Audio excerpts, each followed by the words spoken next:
টাকা পয়সা জমিদারি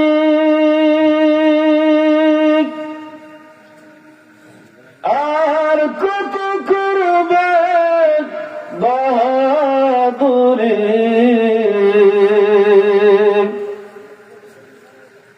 অনেক পালঙ্গ সোনার বাড়ি,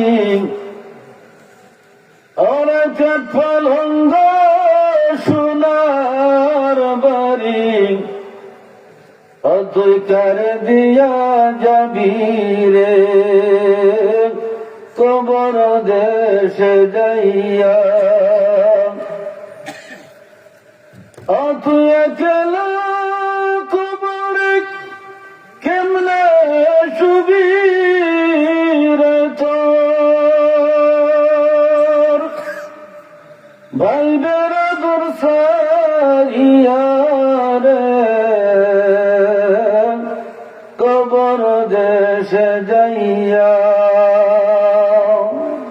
আমরা কবরে যাব কিনা, আমরা মরবো কিনা, কবরে ঢুকতে হবে কিনা? সাইরে বলেন মৌতু কাসিন কুল্লু নাসিন সারেবং, মৌতু কাসিন কুল্লু নাসিন সারেবং, কবর বাইতিন কুল্লু নাসিন দাখিলং, কবর বাইতিন কুল্লু নাসিন দাখিল। মৌতের পেয়ালা পান করতে হবে, কবরের দিন প্রবেশ করতে হবে। কবি বলেন মরণ থেকে যতই পালাও মরণ তোমায় লইবে গিরি, মরণ থেকে যতই পালাও মরণ তোমায় লইবে গিরি, যদিও সুদূর আকাশ পানে লুকাও সেটায় লাগিয়েছি রে, যদিও সুদূর আকাশ পানে লুকাও সেটায় লাগিয়েছি রে।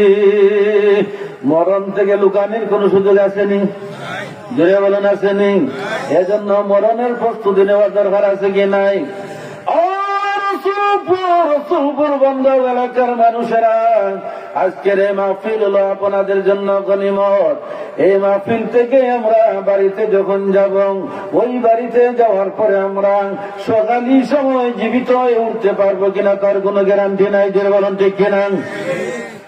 এমন অবস্থায় যদি আজকের মাহফিলে শুরু থেকে শেষ পর্যন্ত মুনাজাত পর্যন্ত আমরা শরীক হইতে পারি, আমরা মুনাজাত দিয়ে দিয়ে যদি যাইতে পারি, হয়তো আল্লাহ রাব্বুল আলামিন আমাদের গুনাহ মাফ করে দিতে পারেন। আমাদের গুনাহ যদি মাফ হয়ে যায় গো, যাদের গুনাহ নাই তারা আল্লাহর জান্নাতি হয়ে যায়। জান্নাতে যাওয়ার দরকার আছে কি নাই? জোরে বলুন আছে কি নাই? আছে। এজন্য আমাদের সবাইকে যেন আল্লাহ জান্নাতি মানুষ হিসেবে কবুল করেন। সবাই বলুন আল্লাহুম্মা আমিন।